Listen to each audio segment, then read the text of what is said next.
Greetings and welcome to another edition of Science Sunday here at the Connecticut Science Center in our capital city, joined by Nate. Good morning. Hey Mark, how you doing? Doing well. Awesome. So we're going to talk about candles here today. All right. So I think there's like kind of a common misconception that when a candle is burning, the wick is the thing that's on fire, which makes sense. It looks a little burnt there, right? But really what's happening is the wax is what's burning and the wick is just helping with that. So just to kind of demonstrate that idea, I'm going to take some cotton thread like a wick of a candle and we'll see what happens without the wax, how fast it burns.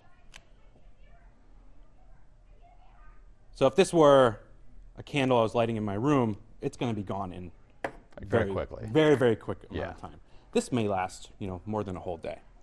So what's happening is the wax is melting because it's hot right by the bottom of that wick because we've set it on fire. And that wax, when it's a liquid, moves up the wick through capillary action, which you can see demonstrated if I take this, dump it in here. That is now wet up here, farther up than where I dumped it in. So that's what's happening. The liquid wax is moving up. Once it gets up here, it heats up, it catches on fire, turns into, it's a hydrocarbon, so there's lots of hydrogen and carbon atoms mixed together, and those actually mix with the oxygen around it, and we have H2O and carbon dioxide released. And that is what's on fire, is that liquid wax, or now vapor wax. It's like a gas.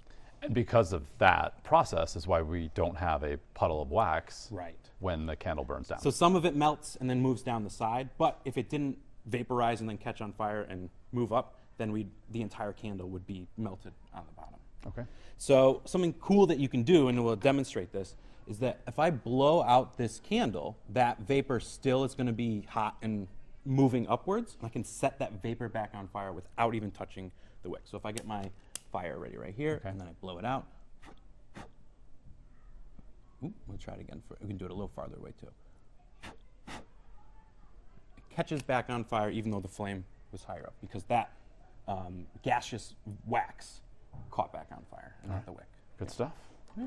All right, and also good stuff happening at the Science Center, a special pricing promotion now. Yeah, we've reduced prices for a couple of weeks, so come on down and take advantage of that. A couple of things are closed because one floor is closed because we are revamping and adding some new stuff in, and we just want to make sure that you get a chance to try out all the other stuff that is still open for a reduced price, and it's going to be a whole bunch of fun. A promotion for progress. Yeah, exactly. Yeah, so good stuff. All right, so ctsciencecenter.org, where you go to learn more about everything the Science Center offers. Yeah. All right.